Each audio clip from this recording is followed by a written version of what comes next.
Je vous utilise bon gré, mal gré pour arriver sur la fin. Exactement. C'est intolérable, sire. Je vous utilise contre votre gré pour arriver à mes fins. Ah ouais, c'est mieux. La tournure est plus graduelle. Plus clair? Plus claire, ouais. Vous avez remarqué que je vous pige de mieux en mieux quand même. Ouais, c'est ce que j'étais en train de me dire. De plus en plus vite, en tout cas. C'est plus filiforme. Plus fluide. Ouais. Et salut à tous, on se retrouve pour une grosse partie de Warhammer Made by Amateur, une partie End of Time que on a tourné à 3 car c'est une bataille à plusieurs ennemis. C'est le terrible affrontement, le chapitre 6 de notre playlist de End of Time, de notre timeline, c'est la porte de Valhalla. Alors, petite mise à jour de End of Time pour ceux qui arriveraient à ce moment-là de la vidéo dans cette timeline. Donc, par rapport à la fin du monde de Warhammer, à la fin des mondes, la End of Time, le chaos se réveille et il va falloir un petit peu tous se mettre d'accord là-dessus. Déjà, sachez-le, les combats se sont passés un petit peu partout. Comme vous voyez sur la carte, Aliatra, la fille de la Reine Éternelle et de Tyrion, a survécu à l'attaque de Manfred, ce qui n'a pas empêché les vampires de s'allier et d'aller attaquer les divers endroits mondiaux pour récupérer les artefacts de Nagash et le réincarner. Malheur pour les morts, Arkhan et Krell et Kemmler ont été battus à la maison Tahal et ont été complètement ravagés, qui a permis à la Bretonie de se relever d'une bien meilleure façon de sa guerre civile qu'elle a eue à cause de Malobod. Ça n'a pas empêché par contre Manfred de récupérer la main de Nagash, je crois, oui, la main et l'épée de Nagash, l'épée de Nagash qui était chez les Skaven, qu'il a récupéré en massacrant au passage un camp Skaven. Et Neferata de son côté, depuis le pinacle d'argent, la reine des vampires, elle se dirige plutôt en direction d'un artefact nain qui en contrepartie pourrait permettre de faire boire un esprit de Dieu à la réincarnation de Nagash et donc qu'il soit beaucoup plus puissant. Le seul souci, c'est qu'elle s'est fait un petit peu ralentir par des gobelins de la nuit. Elle a survécu et ça va être justement la bataille qu'on va faire. De l'autre côté du grand océan, eh bien, c'est les Skaven qui attaquent un peu partout les différentes cités et les cités temples des hommes lézards. Et juste avant, il y a eu également l'émissaire des vampires qui a attaqué le centre de l'Empire, c'est-à-dire Monseigneur Vampire sur Dragon, qui a réussi à attaquer Eldenhammer et à prendre l'armure de Nagash qui était tenue par les chevaliers du sang de Sigmar. Donc maintenant, on en est à la fameuse bataille, on va dire, finale des artefacts de Nagash. Ce n'est pas possible que Nagash revienne dans ma timeline, vu que le bâton est toujours aux mains des Bretoniens et que Arkhan a été tué. Vous avez voté, c'est Krell qui aura survécu grâce au grimoire maudit qui a été trouvé à Eldenhammer. C'est Krell qui reviendra donc pour, on va dire, ce qui va suivre, la bataille exclusive qui va suivre après celle-ci, si jamais Neferata arrive à gagner. Le but de la partie, c'est la porte de Valhalla. Au moment de tous ces attaques, ce moment très, très dur dans le monde de Warhammer, les nains ne sont pas restés, on va dire, sans surveillance, sans action. C'est Thorek, le grand seigneur forgerune, qui lui est allé chercher l'âme de Valhalla, l'âme d'un dieu ancestral nain, de la déesse ancestrale naine, et il a réussi apparemment à trouver l'accès à son temple, le temple où repose son esprit. Il a apparemment réussi à le trouver. C'est donc vers là qu'il s'est dirigé et qu'il a amené avec lui sa garde personnelle, c'est sa garde de brise-fer et quelques troupes à lui. Mais c'est à ce moment-là, quand il a enfin trouvé la porte et qu'il est prêt à l'ouvrir en essayant de résoudre l'énigme des runes, qu'arrive Neferata avec sa garde Lamiane, Imhotep sa seconde et toutes ses gardes des cryptes ainsi que toutes ses troupes morts-vivantes qui ont survécu à l'embuscade des gobelins de la nuit pour aller justement choper cet esprit à la place des nains et couper, on va dire, l'herbe sous le pied à ces barbus. La bataille est une bataille énorme à 3 joueurs qui sera très simplement tournée, un petit peu en triomphe et trahison, mais vraiment très très simple. Le début des tours sera aléatoire. Pourquoi il y a 3 personnes qui jouent alors qu'il n'y a que 2 camps? Parce que il y a les gobelins de la nuit qui ont essayé de choper Neferata, qui l'ont suivi en fait et qui arriveront au début du tour 2. Tout simplement, voilà, ils vont venir faire chier tout le monde un petit peu. Autant attaquer les nains que les contes vampires. Donc les armées disponibles, c'est Arthur qui a décidé d'être le nain. Alors le nain, hein, comme vous le voyez, il y a une zone de déploiement pour Torek qui défend justement la porte de Valaya. J'ai ma zone de déploiement moi pour Neferata. Les orques et gobelins, enfin les gobelins de la nuit surtout de Grulsik pardon, viendront par le flanc gauche. Mais il y a également Cazador, le roi nain de Karak Azul qui arrivera pour aller aider Torek, justement, parce que Torek, une fois qu'il a trouvé la piste de Valaya, a demandé de l'aide à Karak Azul. Et vous imaginez bien que quand monsieur Cazador arrivera, ça sera vraiment pas la même chose. Il arrivera au début du tour 3. Donc voilà, les armées, je sais, je prends du temps pour expliquer, mais j'aime bien la timeline. Les armées, bah déjà Neferata, hein, Neferata qui a une armée à 4000 points, qui est absolument dégueulasse. Donc Neferata en elle-même avec les reines de End of Time, c'est-à-dire une figurine à 8 PV, qui peut transformer le premier héros qu'elle tue en vampire. Elle est accompagnée d'un roi ghoul. Voilà, elle est accompagnée d'un roi ghoul, qui d'ailleurs est dans le lore. Le seul souci, c'est que dans le lore, Krell est toujours en vie. Il y a donc 2 armées contre vampires qui sont présentes, Neferata et Krell, mais là il n'y a que Neferata, donc elle est un peu dans la merde.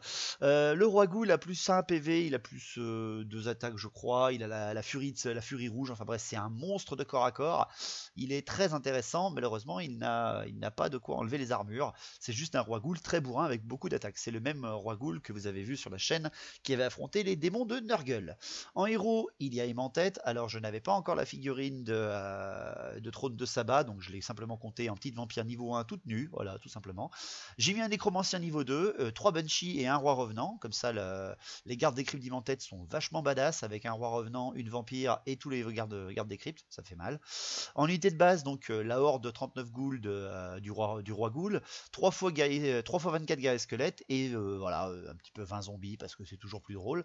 En unité spéciale, un gros groupe de Sivargeist, 39 gardes des cryptes pour être la garde d'Imhotep et les gardes de Lamian, c'est-à-dire la garde personnelle de Neferata qui possède donc 36 hommes et un Ushapti en chef de régiment, accompagné tout ceci en unité rare d'un Terrorgeist.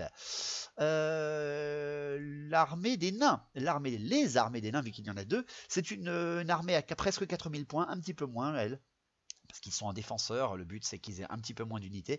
Donc Arthur dirigera Torek, donc Torek tête en fer en tant que seigneur avec son enclume du destin, et un petit héros TGB avec la rune de Valaya, c'est quand même, c'est un peu pour ça qu'il est là quand même. Il protège donc tout le monde contre les tirs et les sorts à 6 pas autour de lui. En unité de base, il a pris 2 fois 20 guerriers nains, hache et bouclier et 10 arquebusiers, et en unité spéciale, 2 canons enflammés, un à la rune de forge et un... Non, 2 canons enflammés, pardon.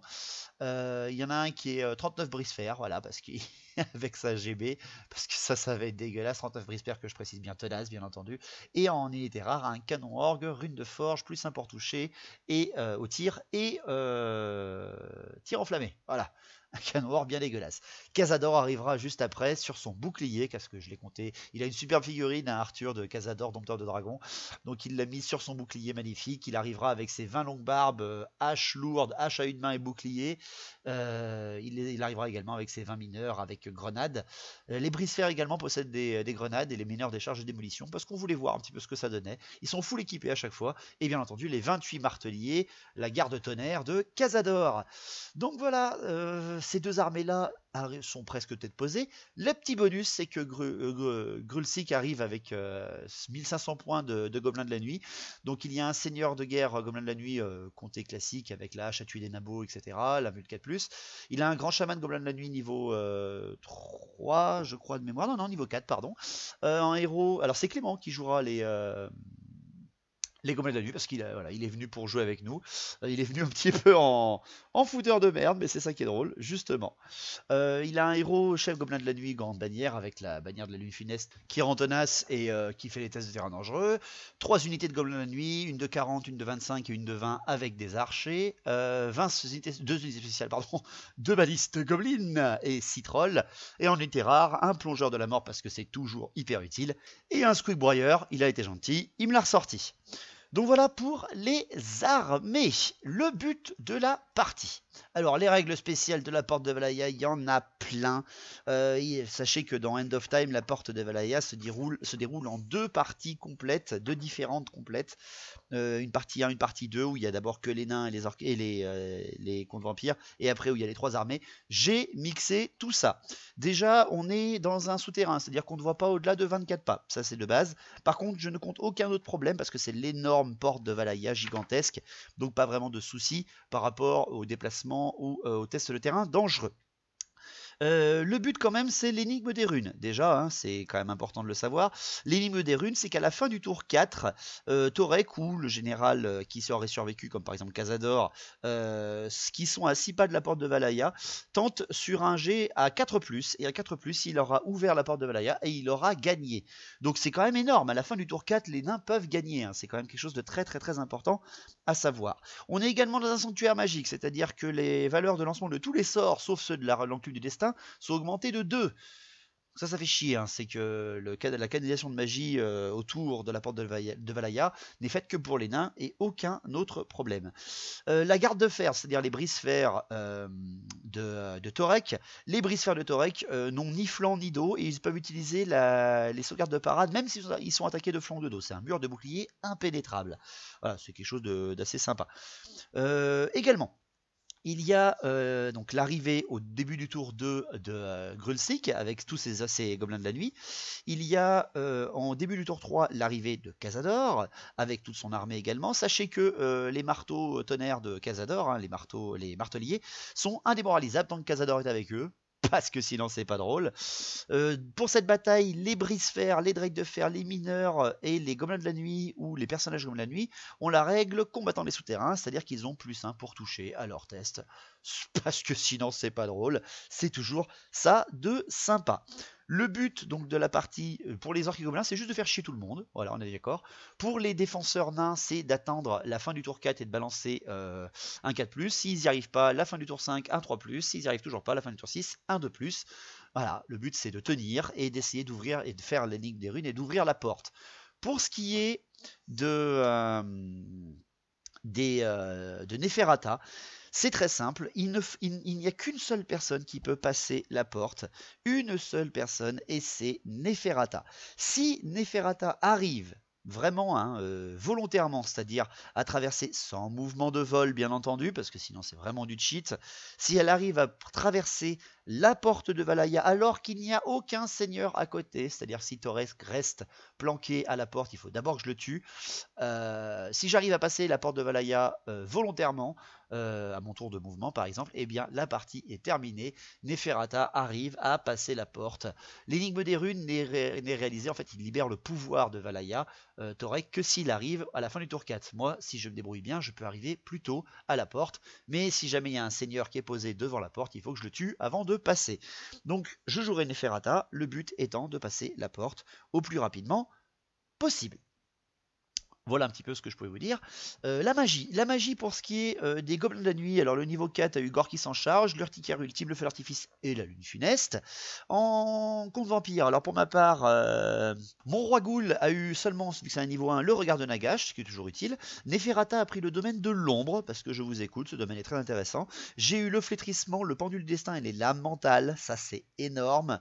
Imantet en niveau 1 a eu Neek et le nécromant a eu la danse macabre et Neek également. La danse macabre qui va être très utile pour cette partie si je la gère correctement. Pour ce qui est des nains, la magie elle est déjà contenue dans l'enclume du destin. Donc comment les tours vont se dérouler, vu que c'est du moment où on sera 3, hein, c'est tout simple. L'ordre des tours va se passer en tel. Chaque début de tour sera aléatoire à partir du 2, c'est-à-dire qu'au tour 1, eh bien, les contes vampires commenceront parce que c'est eux qui attaquent, et ensuite ce sera les nains. Et au tour 2, quand les orques et gobelins arrivent, ça sera aléatoirement entre nous qui sera le 1, le 2 et le 3e joueur. C'est-à-dire qu'on lancera un dé 100 et celui qui fera le plus petit résultat sera le premier à jouer. Voilà. Et on fera ça pour chaque tour après derrière, bien entendu. Une fois que Cazador arrive, il compte directement dans l'armée des nains. Ce n'est pas une 4e armée. Pour finir, avant de commencer, le déploiement. Alors le déploiement c'est très simple. Arthur s'est déployé d'abord, hein, il a bien voulu faire cela. Les nains se déploient défensivement, c'est Torek hein, qui a posé son armée. Les guerriers nains sont posés, les deux régiments sont posés en face de chacune des statues. Il a mis la garde de fer, la garde de brise-fer pas très loin derrière, avec la ligne d'artillerie et de tir, les deux canons, le canon orgue et les arquebusiers, et Torek bien entendu protégeant la porte de Valaya, bien devant tout le monde. Merci Arthur. De mon côté, bah, c'est très simple. Je savais, hein, on savait où allaient arriver les ennemis, où allaient arriver les méchants et les alliés. J'ai déployé un petit peu mon armée en réponse, non seulement à l'armée qui était en face, mais aussi aux arrivées de futurs renforts. Neferata, le Terrorgeist et les Vargeist sont placés en plein centre derrière la protection de la ruine du trône pour ne pas se prendre un coup de canon dès le premier tour, ça serait très moche. Pour ce qui est de mon flanc gauche, j'ai mis ma garde Lamian, des guerriers squelettes avec une Banshee et mon nécromancien avec mes zombies. Et pour ce qui est de mon flanc droit, j'ai mis beaucoup de guerriers squelettes, 2 régiments entiers. J'ai mis mon roi Ghoul avec sa horde de Ghouls et j'ai mis les gardes des cryptes avec qui m'en-tête. Pourquoi? Parce qu'arrive sur mon flanc droit Cazador avec les marteliers. Il va falloir que je l'empêche d'arriver très vite. Bon, il arrivera au tour 3, mais quand même, 2 précautions valent toujours mieux qu'une. Donc voilà pour les règles, voilà pour les armées, voilà pour les déploiements. On est parti pour cette bataille de la porte de Valaya. L'intro a été hyper longue, je viens de voir 15 minutes, c'est dégueulasse. Excusez-moi, je commence directement la partie donc. Le tour 1 des contes vampires, et bien c'est parti pour les mouvements. Je fais une avancée entièrement et coordonnée. Le seul souci c'est que j'avais pas assez de vampiriques partout pour avancer, on va dire, en temps et en heure. Depuis Neferata, tous les régiments qui sont à 12 pas peuvent avancer en marche forcée. La garde Lamian, le Terrorgeist, les Vargeist, tout cela sans aucun problème. Les gars squelettes et la garde de Imantette arrivent à se déployer un petit peu comme elles veulent. Le seul souci, c'est que mes zombies, déjà du flanc gauche, avancent très lentement, comme le nécromancien d'ailleurs et ses gars squelettes.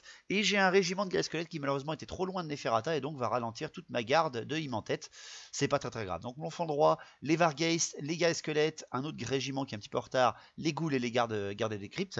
De l'autre côté, le Terrorgeist, la garde Lamian, les gars squelettes et les zombies avancent un petit peu en tenaille, tandis que Neferata, elle, vient se caler un petit peu derrière le trône, bien en protection des divers canons.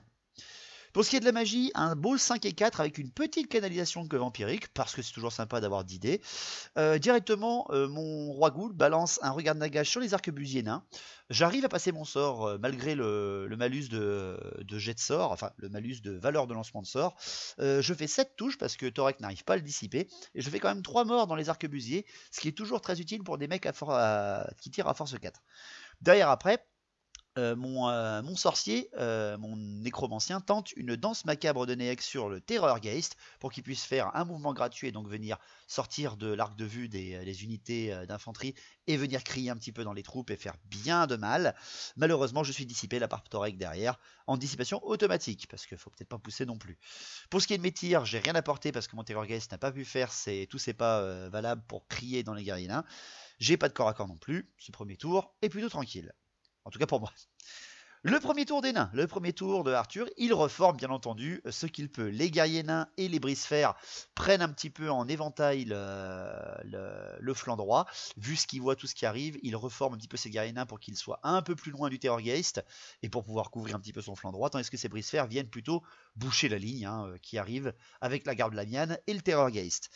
Pour le reste, il ne bouge quasiment rien. Ces guerriers nains et ces arquebusiers n'ont pas à bouger. Ils sont déjà à portée de tout le monde.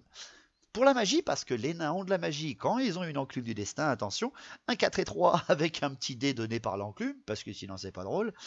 Direct, il tente un immunisé psycho à 24 pas autour de lui avec la frappe de l'enclume. Il le réussit, mais moi derrière, avec la grosse puissance quand même de Neferata, j'arrive à le contrer et à le dissiper. Il tente derrière après un +1 en armure sur les guerriers nains qui sont vers le Terrorgeist. Il y arrive. Je le laisse passer parce que ça m'intéresse pas trop de le dissiper.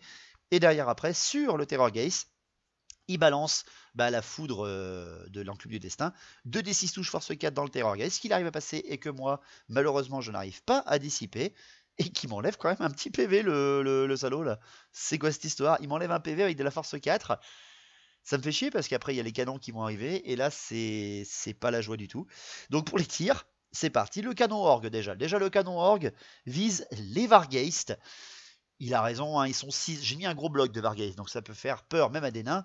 Il tire dessus, bien entendu. Et avec toutes les runes qu'il dispose, quand même, la rune de forge, le plus simple pour toucher, et les tirs enflammés, ça me fait très peur. Il me fait 18 tirs, le canon, presque le maximum. Non de Dieu, non de Dieu. Violence absolue, il m'arrache 2 Varghese d'un coup. Hein. Ça fait très très très très mal. Ensuite, ça commence très mal pour moi. Continuons, voici les canons. Un des canons. Donc, il entoure un, bien entendu, en direction du Terrorgeist. On ne peut pas dire non en tant que joueur nain à une énorme créature avec un socle gigantesque face à ses canons. Il balance sur un Terrorgeist, il me touche sans aucun problème. Et il me fait un 1 pour blesser. Je respire. Deuxième canon, il est vachement énervé Arthur. Il revise le Terrorgeist. Il le retouche parfaitement. Et il me refait un 1 pour blesser.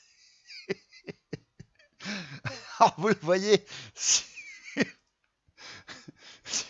il est un peu énervé sur la photo, il balance ses mains, il est un peu énervé. C'est un peu con, j'avoue, c'est un peu con quand même. Mais bon, c'est pas très grave non plus. Pour finir, les arquebusiers qui doivent tirer sur les gars squelettes qui sont en avancée un petit peu, malheureusement ne font rien. Ils sont un petit peu trop loin encore, ils ont un petit peu de malus pour toucher. C'est un peu compliqué pour eux pour l'instant. Donc un premier tour qui franchement est vachement bien pour moi. Le Terrorgeist a survécu aux 2 tirs de canon. Mes Varghest ont pris très cher par contre, ça je l'avoue, sans aucune honte. Mais quand même, c'est intéressant pour moi parce que le Terrorgeist pourra aller faire chier tout le monde là-bas. Et ça va être intéressant. Donc c'est la fin du tour 1. Donc tout de suite, voyons quel sera l'ordre du tour 2. Et c'est très simple, c'est les nains qui vont recommencer directement le tour 2, ce qui me fait très chier, ce qui fait qu'il va pouvoir me tirer dessus et tout, ça va être immonde. Ensuite, ça sera à moi, et après arrivera Clément et les gobelins, parce que voilà, les dés l'ont décidé ainsi, les nains ont directement le droit, ils ont une poussée d'adrénaline, et ils peuvent recharger et retirer une nouvelle fois en direction des contes vampires. Donc le deuxième tour, les nains, les guerriers nains, qui sont en direction du Terrorgeist reculent d'un petit pas pour refermer un petit peu la ligne avec l'éboulement qui est derrière, ce qui est pas con, hein, pour refermer l'accès à Torek et donc ne laisser vraiment qu'une place de socle derrière. C'est pas mal du tout. Pour le reste, il ne fait aucun autre mouvement. Il ne bouge même pas la horde de Brisefer ou l'angle de la horde de Brisefer, ce qui est pas trop mal pour moi. À la magie, il fait un 6C4 avec le petit dé gratuit. Moi, j'arrive à canaliser derrière.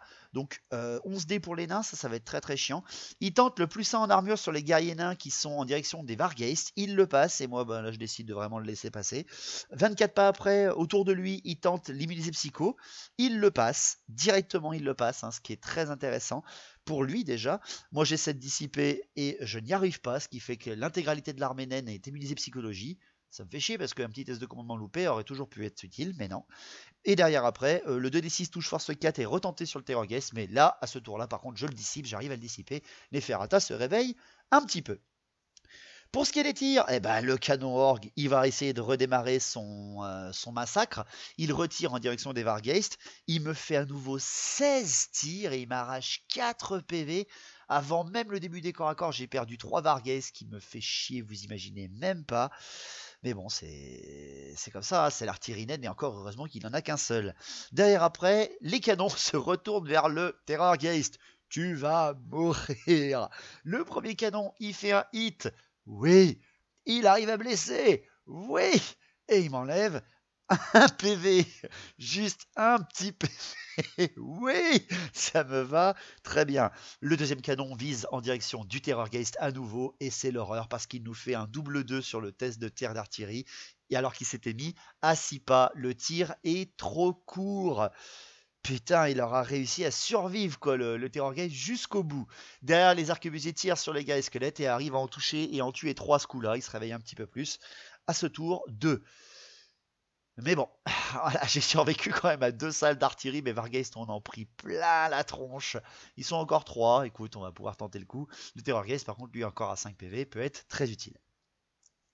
Donc à mon tour 2, le tour 2 des guerriers, des contes vampires. Et bien directement, le flanc droit avec mes ghouls, enfin déjà les charges, pardon, excusez-moi les charges, les Varghese chargent les guerriers nains, parce que voilà, il faut que je les envoie un peu à la mort, il faut que je lui mette un petit peu de pression, il faut absolument que je m'occupe de ça. Pour le reste des mouvements, mon flanc droit, les guerriers squelettes, les ghouls et la garde de Immantette se dirigent plutôt en direction des renforts. Enfin, les ghouls et les gardiens des cryptes vraiment se dirigent en direction des renforts, des futurs renforts de Cazador, tandis que les guerriers squelettes, eux, s'approchent des lignes des tirs des nains pour leur mettre une grosse pression. Pour ce qui est de mon flanc gauche, c'est d'abord Neferata qui vient se placer à on va dire à une douzaine de pas, enfin elle vient juste prendre la place du Terrorgeist, tout simplement, juste devant lui, ce qui va lui permettre juste après, et voilà, de passer derrière toute la ligne des nains pour pouvoir être à l'abri, on va dire, d'au moins un canon.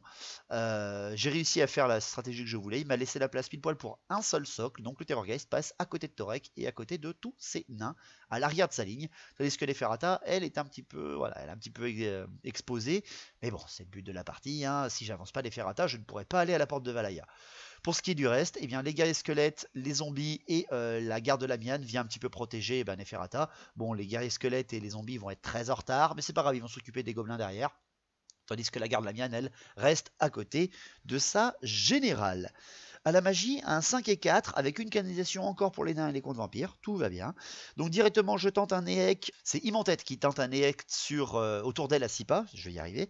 Elle le réussit, c'est surtout qu'elle récupère comme ça un petit PV sur un Vargeist, et surtout elle arrive à repoper un petit peu de guerriers squelettes, parce que c'est toujours sympa d'utiliser la magie des contes vampires.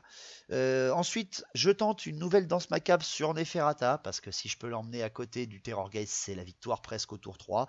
Malheureusement, je suis dissipé en auto derrière, ce qui me fait vraiment chier, parce que Torek a tenté de dissiper mon EEC, il l'a pas réussi. Par contre, il arrive à me dissiper la danse macabre, ce qui m'embête vraiment. En fait, il fait des dissipations automatiques à chaque fois. Donc c'est quand même assez joli. Pour ce qui est des tirs, bon, le Terrorgeist est à portée de tir. Il va donc tirer d'abord, il va crier dans le canon orgue. Bon, avec un peu de chance, je peux enlever un servant, c'est quand même toujours assez sympa. Je crie dedans et je fais 11 avec les 5 PV qu'il a. Les 4 PV qu'il a. 11 plus 4. J'arrache 5 PV au canon orgue. J'arrache le canon orgue, alors que c'est un commandement de nain à 10. Mais j'arrache 5 PV et je blitter le canon orgue grâce au Terrorgeist. Waouh! Là par contre je m'y attendais absolument pas, c'est vraiment superbe, j'enlève une grosse épine dans mon pied avec ce canon qui aurait plus qu'à se retourner et à tirer dans le Terrorgeist, vraiment très sympa. Donc une phase de tir qui finalement, même en un seul cri, arrache une bonne partie défensive des nains. Pour ce qui est des corps à corps, c'est les Vargeist qui affrontent les guerriers nains quand même. 3 Vargeist full PV parce que j'ai récupéré grâce à Neek juste avant le PV de mon Vargeist qui était blessé. Je n'arrache malheureusement que 6 guerriers nains. Seulement 6 guerriers nains avec quand même beaucoup d'attaques. Une douzaine d'attaques force 5 avec le piétinement. C'est quand même très violent, mais par contre après derrière c'est la réponse des guerriers nains. En même temps ils ont plus un d'armure, ils ont psycho, les mecs ils sont quand même costauds. Ils m'arrachent 6 PV les mecs. What? What? Il m'arrache 6 PV, il m'explose la tronche. 2 Vargeist qui sautent. Il n'y en a plus qu'un qui reste à 1 ou 2 PV, je crois. Bref, je me suis fait refoule mon attaque de Vargeist d'une commune mesure. Très belle résistance des guerriers nains qui vont finalement peut-être me poser problème au tour d'après. Donc voilà pour les corps à corps du tour 2 des contes vampires.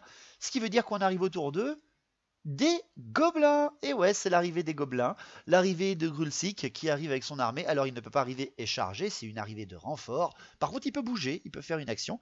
Donc l'arrivée des gobelins, le déploiement des gobelins. Sur le flanc gauche, le plongeur de labeur avec le Skullbroyer bien en direction de la grosse ligne de la porte de Valaya, ainsi que les balistes pour pouvoir tirer un petit peu sur tout ce qui bouge. Les guerriers gobelins de la nuit avec la horde, le groupe de 25 et les archers arrivent en plein centre. Et sur le flanc droit, bien entendu, les citrolls pour être absolument terrifiants dans mes unités. Pour ce qui est de ses mouvements, Clément, ben, déçu, écoutez, car au premier jet d'animosité qu'il produit, celui des guerriers Gobelins de la Nuit lanciers, qui sont 25, font une avancée fulgurante, c'est-à-dire qu'ils réussissent, ils loupent un test d'animosité, mais ils le réussissent derrière. Ils font un 6, c'est-à-dire qu'ils avancent gratuitement de 4 pas, ce qui me fait chier, ce qui va pouvoir après les avancer encore de 4 pas et être apporté pour balancer ses fanatiques. Le seul problème, c'est que c'est ces archers qui sont bloqués par l'animosité également. Bon, heureusement, ils ne provoquent pas trop de dommages. La horde, quant à elle, peut légèrement se reformer, mais pas trop, parce qu'il y a quand même pas mal d'ennemis à côté. En mouvement, donc les Squeakbroyeurs se dirigent vers la ligne des nains et de Monterror-Gaze, tandis que ces guerriers lanciers avancent en direction des Ferrata et libèrent les fanatiques. Yeah! Alors, il y a 2 fanatiques qui sont libérés directement, hein, ils sont balancés en direction des guerriers nains. C'est ça au moins qui est assez bien. Alors, il y en a un qui est balancé en direction des guerriers nains. 2 pardon, qui sont balancés en direction des guerriers nains, et un qui est balancé en direction de Neferata. Il y en a un qui traverse les guerriers nains, qui arrive malheureusement à ne tuer que 4 guerriers nains. C'est quand même pas mal sur un des 6, je vais pas me plaindre. Et par contre, il y en a un qui est trop court, qui se place vraiment devant les guerriers nains, et un autre qui se passe vraiment devant Neferata. C'est un petit peu dommage, hein, il n'a pas assez de portée pour toucher Neferata. Dommage pour les nains et pour les gobelins de la nuit. Très bon pour moi. Très très bon pour moi. Il a fait tous ses mouvements parce qu'il a formé un petit peu ce qu'il pouvait. Il a tourné un peu ses trolls pour voir mes unités de mon flanc gauche, ce qui me fait très très très peur. Mais bon, c'est pas grave, c'est le jeu. À la magie, 6 et 3, et une petite canalisation pour mes comptes vampires et pour mes nains. Alors, vu qu'on est passé à 3 joueurs, les dés de canalisation sont en fait une espèce de box utilisable par les 2 unités, hein, par les 2 armées adverses, c'est-à-dire si les gobelins de la nuit ont 10 dés et que les défenseurs, on va dire, face à leur sort, ont 6 dés, les nains et les comptes vampires ne disposent que de 6 dés, et si par exemple c'est les comptes vampires qui sont ciblés par un sort, je peux utiliser les 6 dés pour dissiper et laisser les nains dans la merde. C'est un petit peu le but aussi quand même. Donc justement, à la magie, 6 et 3 avec une cana compte vampire et naine. Donc pas mal, hein. Gore qui s'en charge est tenté sur les guerriers squelettes qui sont pas très très loin de moi. Ce qui pourrait être très sympa en termes de sort, mais c'est à ce moment-là que le champignon empoisonné des gobelins de la nuit commence à faire enfin effet sur cette chaîne. Merci à toi Clément. Il loupe en fait son test de champignon empoisonné et manque son sort d'une manière assez jolie. Derrière après, la lune funeste est tentée. Et ouais, il tente direct la lune funeste qui fait très très mal parce qu'il l'attend depuis le régiment qui est très avancé quand même. Ça va être terrible et il a réussi à irrésistible 6. Elle fait 8 pas et traverse en fait... Bon, elle traverse légèrement 8 pas. Hein. Elle s'arrête juste avant les brise-fer et juste avant les guerriers nains, ce qui est un petit peu dommage quand même. Elle traverse un fanatique et le tue, parce que sinon c'est pas drôle. Mais derrière après, c'est juste un peu trop court. Et un irrésistible 6, il perd un PV. Ce qui fait qu'il lui reste pas grand-chose à son petit sorcier. C'est un petit peu dommage. Pour les tirs, bah, malheureusement, vu qu'il compte comme s'étant déplacé pour le plongeur de la mort et pour les 2 balistes, rien n'est tentable pour l'instant. Donc c'est un petit peu dommage. Pas de corps à corps pour les gobelins de la nuit. C'est donc la fin du tour 2. C'est donc un nouveau tour qui commence, le tour 3. Et à ce tour-là, qui va faire quoi? C'est les gobelins de la nuit qui vont commencer d'abord. Ensuite, à nouveau, ce sera les nains, ce qui m'énerve beaucoup parce qu'ils n'arrivent pas de commencer avant moi. Et derrière après, ça sera donc pour finir mes comptes vampires.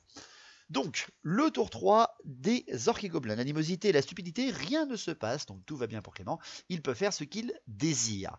Donc, pour ce qui est des charges, les trolls, bien entendu, chargent le front de mes zombies sans vraiment de négociation. Il a tout à fait raison. Les gobelins également tentent de charger les guerriers squelettes, mais ils sont trop... Enfin, ils arrivent à porter en fait de libération de fanatiques sur Neferata. Il y a un fanatique qui est libéré sur Neferata et qui m'enlève un PV. Par contre, les 2 autres sont trop courts sur Neferata. Ce qui me bloque ma garde Lamiane, ce qui me bloque plein de trucs. Enfin, c'est insupportable. C'est vraiment insupportable. Et ça leur fait arrêter leur charge en direction des guerriers squelettes. Donc écoute, pourquoi pas. Pour ce qui est des mouvements aléatoires, il y a un fanatique qui repasse sur les guerriers nains, mais qui se tue, malheureusement, ça c'est dommage. Et après, il y a 2 fanatiques qui ont été libérés, qui étaient trop courts, qui retournent dans les gobelins qui ont le chaman, et qui tuent 6 mecs, mais qui ne font pas de panique à des gobelins de la nuit. Ce que je trouve vraiment magnifique. Derrière après, c'est le Squeakbroyer. Le Screwbreaker qui nous fait un jet tonitruant, qui traverse le Terror Gaze, qui traverse Torek tête en fer.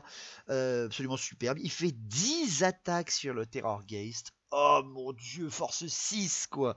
Dégueulasse, il m'arrache 2 PV. Et derrière, il fait 5 attaques seulement sur Torek. Seulement 5 attaques, s'il vous plaît. Mais sur 3 blessures qui sont faites derrière, il arrache 2 PV à Torek. Et ça, c'est important. 2 PV à Torek qui sautent, c'est vraiment très sympa. Pour ce qui est des mouvements aléatoires. Pour ce qui est après les derniers mouvements, il fait sortir un petit peu son chaman qui commence vraiment un petit peu dans la mouise. Et il fait avancer ses archers gobelins de la nuit du mieux qu'il peut en tout cas. Pour la magie, il fait un double 2. Donc il tente... alors déjà, le vortex recule. Le vortex de la lune funeste dans les gobelins de la nuit. Oh mais c'est du n'importe quoi, sérieux. Il recule, il tue 6 gobelins et il tue aussi les 2 fanatiques qui étaient derrière. Enfin bref, c'est l'hécatombe. Il tente l'urticaire ultime sur les guerriers nains qui sont en face de lui avec son chaman. Et il refait un champignon qui lui enlève un PV et qui tue son chaman. Oh mon dieu, mais c'est la débandade des gobelins de la nuit. C'est trop les gobelins qui font ya, qui sortent des tunnels, qui s'en prennent plein la gueule, qui repartent dans leur coin. Trop marrant. Il était super déçu le pauvre. Il n'y a que sa charge de son Screwbreaker qui a été superbe. Pour ce qui est des tirs, le plongeur de la mort tente de tirer sur Neferata, parce qu'à ce tour-là, il peut le faire. Rappelez-vous, sur la bataille de l'embuscade avec les gobelins de la nuit, c'était pas pareil. Hein. J'ai failli perdre Neferata avec tous les tirs qu'il m'a balancés. Le plongeur de la mort tire sur Neferata, et il fait un incident 1. Plongeur de la mort détruit. Yes. C'est juste parfait. Pour ce qui est ensuite des balistes, une baliste tire sur Neferata, elle le loupe, et une autre baliste fait un incident 5. Mais c'est quoi? C'est nul. Mais c'est quoi ces gros nuls? C'était génial. Derrière, après, les archers tirent sur Neferata, mais ils ne lui font absolument rien. Hein. Elle a une énorme endurance. Et pour finir, c'est le corps à corps des trolls contre les zombies. Il m'en arrache une quinzaine avec l'instabilité. J'arrache qu'un petit PV sur les trolls. Tout va bien, mes zombies ont tenu face à la charge des trolls. C'est du n'importe nawak, sérieux, c'est vraiment n'importe quoi. Donc voilà, pour ce qui est du tour 3, des nains. Tour 3 des nains, le corps résonne dans la passe et arrive Cazador avec, bien entendu, son armée de renforts. L'arrivée des renforts est absolument superbe. Hein. Les mineurs et les marteliers avec les longues barbes. Alors le gros régiment de longues barbes de Cazador, qui d'ailleurs ne sont pas 20 mais 30. Hein. J'ai dû me gourer dans la liste d'armées, je crois. Oui, ils sont 30 longues barbes. Hein. C'est Cazador, s'il vous plaît, c'est pas 20. Les mineurs et les marteliers viennent avec le petit mouvement gratuit des renforts bloquer directement la horde de ghouls qui arrive, parce que voilà, c'est les marteliers avec Cazador dedans, je précise bien, qui est la rune majeure de frappe, hein, qui fait une force 8 contre de l'endurance de 5, donc ça va être absolument dégueulasse contre le roi ghoul.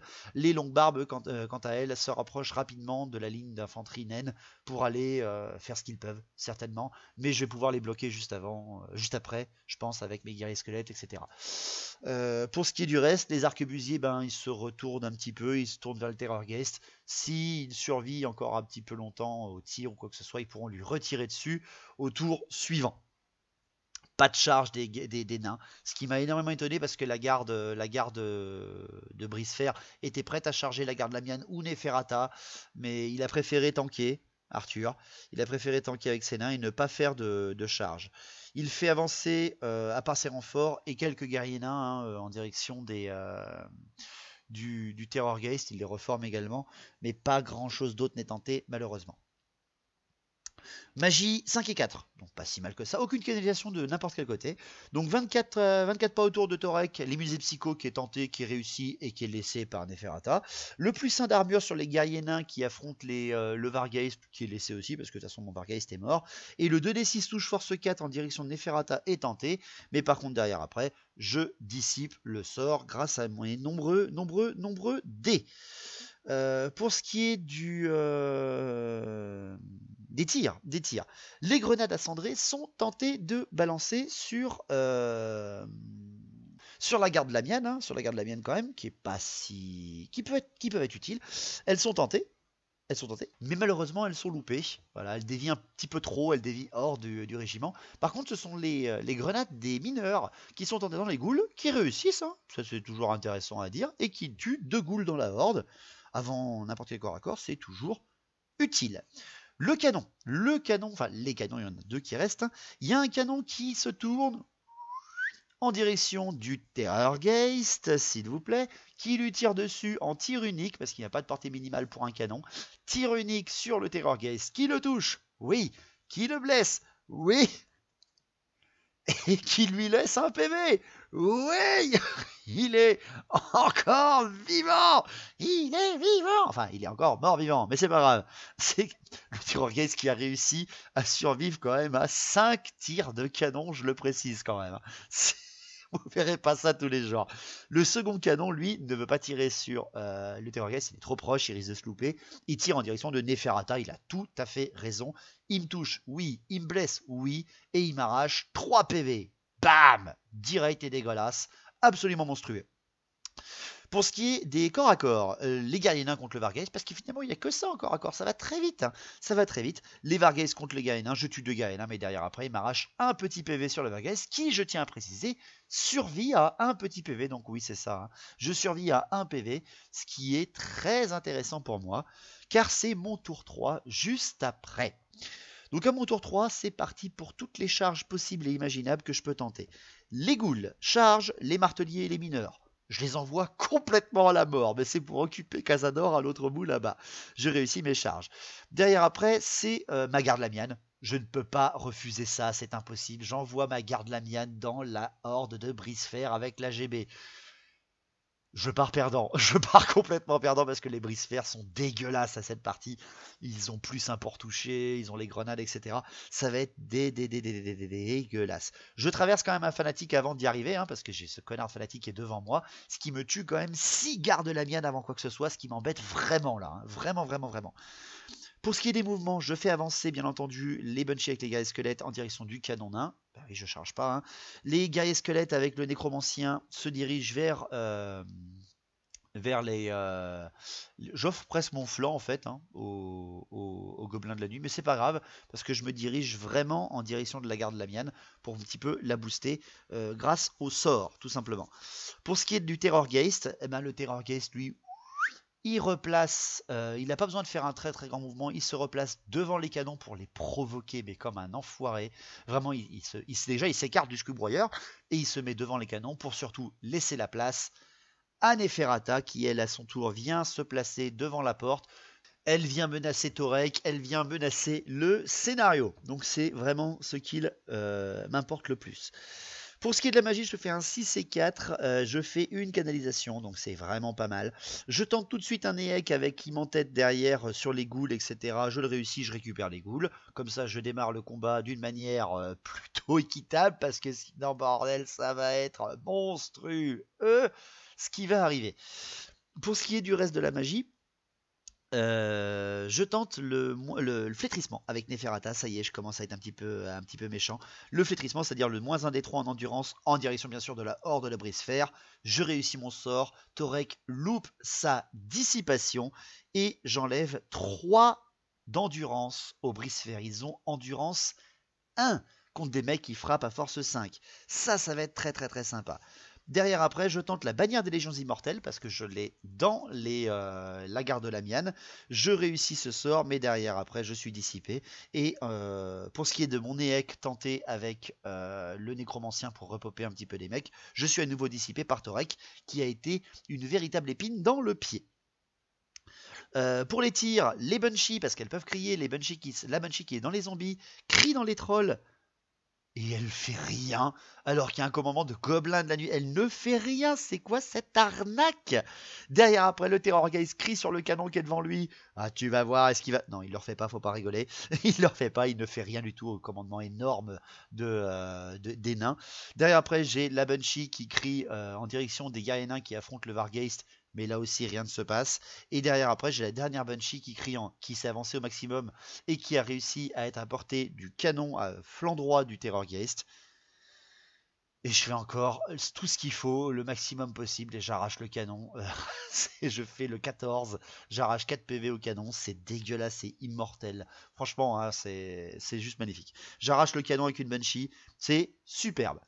Donc pour ce qui est des corps à corps, les corps à corps, bah, les zombies contre les trolls, j'arrache quand même un troll par je ne sais quel miracle. Mais par contre après derrière, les zombies meurent tous. Voilà, ils implosent au corps à corps. Ce qui permet aux trolls de se reformer gratuitement dans le dos de mes guerriers squelettes et qui me terrorise encore plus. Le Vargeist tout seul contre les guerriers nains, j'arrache un guerrier nain, mais le Vargeist meurt derrière parce qu'il ne faut pas pousser. Pour ce qui est des marteliers et des mineurs, après, qui affrontent les ghouls et le roi ghoul. Bon. Alors, comment dire ça? J'ai de la chance, les marteliers et les mineurs frappent bien après vu qu'ils ont armes lourdes. Cazador déjà, comment... Ouais, non, c'est dégueulasse. Cazador, il arrive, il m'explose le ragout. Il y a aucune. Alors, je frappe d'abord avant, hein, je frappe d'abord avant. Je frappe tout ce que je peux, mais je passe pas du tout l'armure de Cazador. Cazador arrive, boum, m'explose le ragout.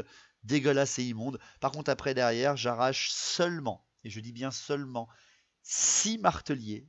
Avec l'énorme saut de dés que j'ai d'attaque avec le roi revenant, les ghouls et tout ça. 6 marteliers et un seul mineur. J'arrache 7 hommes, 7 nains avec plus de 40 attaques. C'est une honte absolue. Et la riposte derrière des mineurs et des marteliers m'arrache 28 ghouls avec l'instabilité, je précise bien. Oh oui. Oh mon dieu. C'était dégueulasse. Donc derrière, le dernier corps à corps à tenter, c'est la garde Lamiane. La garde Lamiane qui affronte les brise-fer. J'en ai perdu beaucoup à cause de ce saleté de fanatique. Et les brise-fer sont full défensifs, mais moins 3 en endurance. On frappe en même temps de mémoire, hein, je crois bien. C'est violent, très très très violent. Je fais 11 brise-fer morts. 11 brise-fer. C'est pas tous les jours que vous verrez ça non plus. 11 brise-fer qui sautent d'un seul coup. Par contre, derrière, après, je perds 13 gardes des tombes. Ce qui est violent, hein. 13 gardes Lamiane. Je perds un autre grâce à l'instabilité, un autre garde Lamiane. Mais je reste bien présent avec une vingtaine de gardes contre une trentaine de brise-fer. Ça va pas être facile du tout pour le reste des corps à corps, mais c'est surtout Neferata qui a réussi à passer la ligne qui m'intéresse énormément. Donc c'est la fin du tour 3.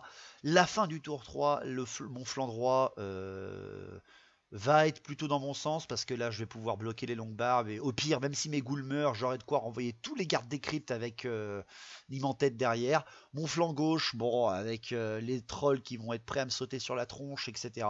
Ça va être vraiment décisif, hein. On va voir qui va démarrer ce tour en fait. C'est ça qui va nous donner la victoire ou pas. Et le tour 4 démarre par les contes vampires. Et ça, c'est le plus important. Directement, je tente une charge avec le Terror Gaze sur le canon. Pourquoi? Parce que c'est ça qui est cool. Je balance les guerriers squelettes dans le flanc des arquebusiers parce qu'ils ont une très mauvaise position. Je balance mes guerriers squelettes également dans les guerriers nains pour aller tanker ceux qui viennent de tuer les Vargeist. Pour ce qui est des mouvements... Pardon, j'ai oublié aussi bien entendu la charge de Neferata dans Torek, évidemment, car si je le tue et que je fais une charge irrésistible, je peux traverser volontairement la table, et c'est ça et la porte, et c'est donc moi qui gagnerai directement le scénar, ce qui est absolument parfait. Pour ce qui est des mouvements, les guerriers des cryptes viennent se placer vraiment derrière les ghouls, ce qui fait que les nains ne pourront quasiment pas bouger, et derrière après, les guerriers squelettes avec les nécromanciens avancent et essaient un petit peu de fuir les trolls. Ils traversent un fanatique et perdent 6 guerriers squelettes, mais on s'en fout, c'est les guerriers squelettes, vraiment ça qui m'importe le plus. À la magie, je fais seulement 2 et 1, et ça c'est la mouise. Je fais par contre 2 canalisations contre vampires et une canalisation de nain derrière. Donc direct, j'ai pas le choix. J'ai pas le choix. Je tente quelque chose de très culotté, d'être très violent, très méchant. Je tente les lames mentales d'Occam sur Neferata elle-même, pour lui passer un commandement, en fait sa force en commandement, et la rendre vraiment immonde à affronter. Je fais, en plus derrière, un irrésistible 4.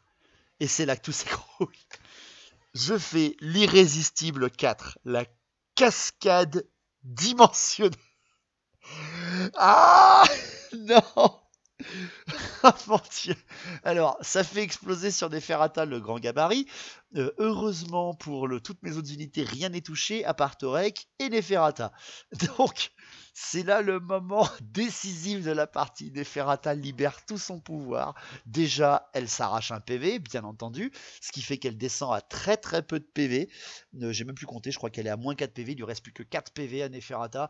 Ou même, non, il lui reste ouais, c'est 3 ou 4 PV, pardon pour le micro. C'est Torek, bien entendu, n'a rien derrière, parce que qu'est-ce qu'il en a à faire des forces 10 dans la tronche, lui. Je fais un 1 pour le blesser, c'est complètement nul. Donc derrière après, c'est le terrible jet de dés de voir si Neferata est imbriguée dans le chaos, ce qui serait énorme en termes de scénar, parce que là je la compterais dans les royaumes du chaos et donc dans les forces du chaos et non plus dans les forces de la mort. Je jette sur 1, 2, 3, elle est dans les limbes du chaos, sur le reste je perds des dés de magie. Je jette, et tenez-vous bien, Neferata fait un 5. Oh, oh mon dieu. Arthur et Clément étaient au-dessus d'idées du genre, si Neferata part dans le chaos, déjà je ne peux plus gagner, c'est pas possible, il n'y a plus que les nains qui peuvent gagner. Ça chamboule tout, mais non, heureusement Neferata survit à sa cascade dimensionnelle. Elle entend un peu les voix du chaos lui dire, rejoins-nous, tu seras encore plus puissante. Mais elle fait, non, je suis la reine des vampires, c'est moi qui manipule les gens et c'est pas moi qui suis manipulé. Quel orgueil. Donc, à la force de 10, et là, avec tous ces bonus de relance et tout, ça va être vraiment dégueulasse. Pour ce qui est des tirs, j'ai la Banshee dans les guerriers nains qui les affrontent en corps à corps, cri dedans, et on tue 2. Putain, mais les cris, quoi, encore une fois. La Banshee qui est dans le régiment des arquebusiers, enfin, qui affronte les régiments des arquebusiers, crie dedans, mais ne fait rien. Le Terrorgeist crie dans le canon qu'il affronte lui-même. Et bon, heureusement, il ne le tue pas, hein, quand même, faut pas pousser, ça aurait été un petit peu dommage pour Arthur. Donc pour finir, c'est les corps à corps. Tout est décisif à ce moment-là, vraiment tout est décisif. Donc, le corps à corps déjà des ghouls contre les marteliers et Cazador et les mineurs. Qu'est-ce que tu veux que je dise? Il y a 6 marteliers tués et 2 mineurs, et après les ghouls sont oblitérés par la garde de Cazador sans aucune forme de pitié. Pour ce qui est des guerriers squelettes et des guerriers nains, contre les guerriers nains, il y en a un qui meurt de chaque côté, donc bon bah ça reste là, hein, vraiment. Mais en termes de, je veux dire, en termes de résultats, mais le souci c'est que j'ai beaucoup de bonus fixes par rapport aux guerriers nains, ce qui fait que l'horreur absolue frappe Arthur. Les guerriers nains perdent le combat et s'enfuient face au régiment de guerriers squelettes. Et ils sont rattrapés et mangés par les guerriers squelettes, ce qui est absolument dégueulasse. Les guerriers squelettes qui affrontent les arquebusiers, j'en tue 2 et il me tue que un guerrier squelette, ce qui le fait perdre là aussi son tour, son régiment. Et j'aurais bien voulu poursuivre, mais il me fait là un double 1. Ils sont plus que 5 les mecs, mais double 1 parce que what the fuck, sinon c'est pas drôle. Ils voient les guerriers nains s'enfuir et être mangés et rattrapés par les guerriers squelettes, mais eux non, ils restent là volontairement et courageusement. Le Terrorgeist qui affronte le canon. Alors ça c'est important, parce que je tiens quand même à le préciser, le Terrorgeist loupe toutes ses attaques. Bon, il lui reste le piétinement furieux, donc j'ai pas trop peur, mais il loupe toutes ses attaques. Et les servants du canon lui arrachent son dernier PV au corps à corps. Il arrive à le tuer au corps à corps. C'est franchement beau, franchement. Je trouve ça génial. C'est absolument superbe. Non, ça reste là. Hein. C'est terrible. Le Terrorgeist s'est fait bousiller. Oui, bousiller, ça veut rien dire. Bousiller la tronche par les artilleurs du canon. Ça, c'était très, très, très, très beau. La garde Lamiane qui affronte les brise-fer, c'est très, très simple. Je me fais péter la tronche, malgré le fait qu'ils aient encore le malus d'endurance. Hein. J'en tue quoi? J'en tue 5. Je crois que j'en tue que 5. Je fais des jets pour toucher dégueulasse. Et derrière, après, la riposte des 25 brise-fer m'arrache tous les gardes Lamiane, à part le chef Ushapti avec l'instabilité, je précise bien, qui reste là, tonitruant devant la garde rapprochée de Torek, qui va mourir certainement au prochain tour, hein, s'il y a un prochain tour. Car la fin de ce tour de Contre Vampire, c'est l'affrontement de Neferata avec les Lamental d'Occam contre Torek, tête en fer. Alors ce face-à-face, il peut durer très longtemps. Il peut durer très longtemps parce que Torek est un tank APV. Il a une invulnérable, contrairement à Neferata. Il est quand même là pour supporter, on va dire, beaucoup de charges. Le seul problème, malgré sa grosse armure, c'est que j'ai passé les lames mentales d'Occam sur Neferata. Avec sa force de 5, je gagnais pas avec Neferata. Même si elle a 8 attaques relançables avec le frappe toujours en premier, je ne passais pas l'énorme armure en fait gigantesque de Torek. Mais là j'ai force 10. J'ai force 10, ça annule quasiment tout et n'importe quoi. Et il a moins 1 pour me toucher au corps à corps, ce qui va être encore pire pour Torek. Donc c'est très simple, avec 8 attaques relançables en CC8 contre Torek avec Neferata. Je balance tout ce que je peux faire. J'arrache, je fais 6 blessures, parce que quand même j'en loupe 2. Je fais 6 blessures, et derrière Arthur, avec Torek, fait perdre, alors qu'il a encore 3 PV, 4 PV à Torek. Il fait 4 PV en moins à Torek. Torek meurt au combat. Il meurt au combat. On fait quand même... voilà. Il a voulu se dire, ouais, mais fais quand même au moins l'explosion de l'enclume qui est prévue dans le scénar, si jamais je perds quand même. Et j'ai dit, ouais, allez, tu sais quoi, au pire, on va la faire. Mais pas sur toute la carte, on va la faire juste en attaque sur Neferata. C'est donc 4d6 touche force 5 qui explose dans la tronche de Neferata. Avec un peu de chance, il peut me l'arracher, mais avec le peu déjà de touches qu'il fait, il ne fait que 6 touches sur 4d6. Hein, c'est un jet dégueulasse.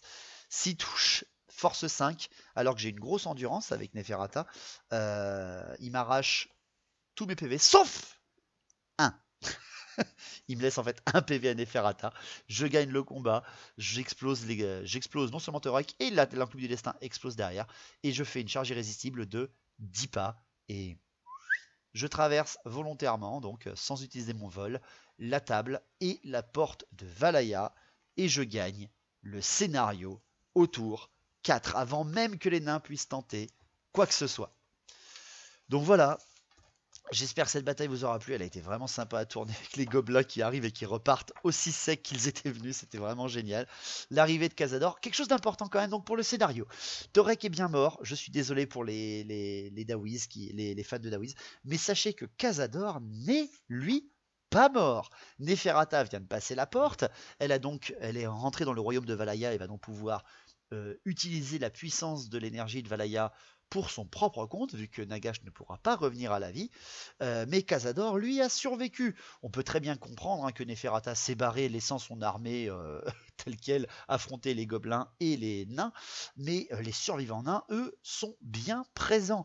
La garde de fer, les marteaux de Cazador, les marteliers de Cazador, ses longues barbes, et le roi lui-même. Donc Cazador n'est pas mort, sachez-le, ce qui va certainement là aussi changer quelques petites choses, parce que ça veut dire que Karakazul n'est pas sans protection contre tout ce qui va arriver après, c'est-à-dire la vermine Skaven.